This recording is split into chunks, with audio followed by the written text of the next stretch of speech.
பெண் பிள்ளைகளுக்கான ஒரு செய்தியா தெரிஞ்சுக்கணும். நீங்க இன்னைக்கு நம்ம ஊர்ல பாத்தீங்கன்னா இவருடைய படம் 100 கோடி வசூலாயிடுச்சு, இவருடைய படம் 200 கோடி வசூலாயிடுச்சு. படம் பார்க்கறதுக்கு நம்ம ஊர்ல பாத்தீங்கன்னா சினிமா தியேட்டர்ல விடிய காலத்துல போய் 3:30 மணி 4 மணிக்கு போய் நின்னுக்குவோம். டிக்கெட் வாங்கிட்டு முதல் காட்சியை பார்த்துடணும். அது அவனுக்கு ஒரு திருப்தி, அவ்வளவுதான். அது அவனுக்கு ஒரு திருப்தி. ஆனா லண்டன்ல அப்படி கிடையாதுமா. லண்டன்ல அப்படி கிடையாது. ஒருத்தருடைய புத்தகம் வெளிவருது, அந்த புத்தகம் வாங்கறதுக்காக ஒரு நாளைக்கு முன்னாடியே வரிசையில் நிக்கிறாங்க மக்கள். லண்டன்ல ஒரு புத்தகம் வெளிவருது, புத்தகம் வாங்கறதுக்காக மக்கள் வரிசையில் நிக்கிறான். எத்தனை மணி நேரத்துக்கு முன்னாடியே? 24 மணி நேரத்துக்கு முன்னாடியே. யாருடைய புத்தகம்? ஒரு பெண்மணி எழுதிய புத்தகம். அந்த பெண்மணியினுடைய வாழ்க்கை எப்படிப்பட்டது என்று நீங்கள் தெரிந்து கொள்ள வேண்டும். கணவன் திருமணம் ஆயிடுச்சு, கணவன் பாத்தீங்கன்னா கொடுமைப்படுத்துறாரு, சாராயம் குடிச்சிட்டு கடுமையா கொடுமைப்படுத்துறாரு.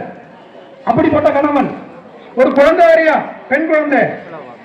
இந்த சூழல்ல அவரோட எனக்கு வாழ விருப்பம் இல்லை, கொடுமையை தாங்கிறது என்று அந்த அம்மா இந்த மகனை பிரிஞ்சு வந்துட்டாங்க. வந்து தனியார் துறையில வேலை பார்த்தாங்க. ட்ரெயின்ல தான் போகணும், ஒரு நாளைக்கு 2 மணி நேரம் ட்ரெயின்ல போய் வேலை பார்த்துட்டு வீட்டுக்கு வரணும். ஆனா அவங்க வரலாறு, அவங்க வாழ்க்கைய ஒரு நாவலா எழுதணும்னு அந்த அம்மாவுக்கு ஆசை. அந்த அம்மாவுக்கு ஆசை, எழுதுறதுக்கு நேரம் கிடைக்கல. குழந்தை, வேலை, ரயில் பயணம், இப்படியே நேரம் ஓடிக்கிட்டு இருக்கு, நாள் ஓடிக்கிட்டு இருக்கு. இந்த சூழல்ல ட்ரெயின் ஒரு நாள் ரிப்பேர் ஆயிடுச்சு, பழுது. சரி பண்றதுக்கு 6 மணி நேரம் ஆகுன்னு சொல்லிட்டான். 6 மணி நேரம் ஆகுன்னு சொல்லிட்டானுவோம். அந்த நேரத்துல உட்கார்ந்துக்கிட்டு அவங்க வாழ்க்கைய வரலாறா நாவலா எழுத ஆரம்பிச்சாங்க. அப்புறம் 6 மணி நேரம் கழிச்சு போனா பிரைவேட்ல ஏத்துக்கோனா வேலைக்குன்னா ஏத்துக்க மாட்டான், போங்கன்னு சொல்லிடுவான், போங்கன்னு சொல்லிடுவான். வேலையை விட்டுட்டு உட்கார்ந்து எழுதுறாங்க மாணவர்களே. அப்படி எழுதப்பட்ட ஒரு புத்தகம் தான், ஒரு பெண் எழுதிய புத்தகம் தான் Harry Potter and the sorcerer stone என்கிற புத்தகம். Harry Potter and the sorcerer stone என்கிற ஒரு புத்தகம். அந்த புத்தகம் உலகம் முழுவதும் 40 கோடி புத்தகம் விற்பனையாகி இருக்கின்றன. எத்தனை புத்தகம்? 40 கோடி. நீ நாளைக்கு ஒரு கவிதையோ, இங்க வாசிப்பு இயக்கத்தின் மூலமா ஒரு கவிதையோ, ஒரு சிறுகதையோ, ஒரு நாவலோ போட்டா 1000 புத்தகம் விற்பனை ஆயிடுச்சுன்னா நீ தமிழ்நாட்டில் பெரிய அறிஞர், பிரபலமானவர், புகழ் பெற்றவர்.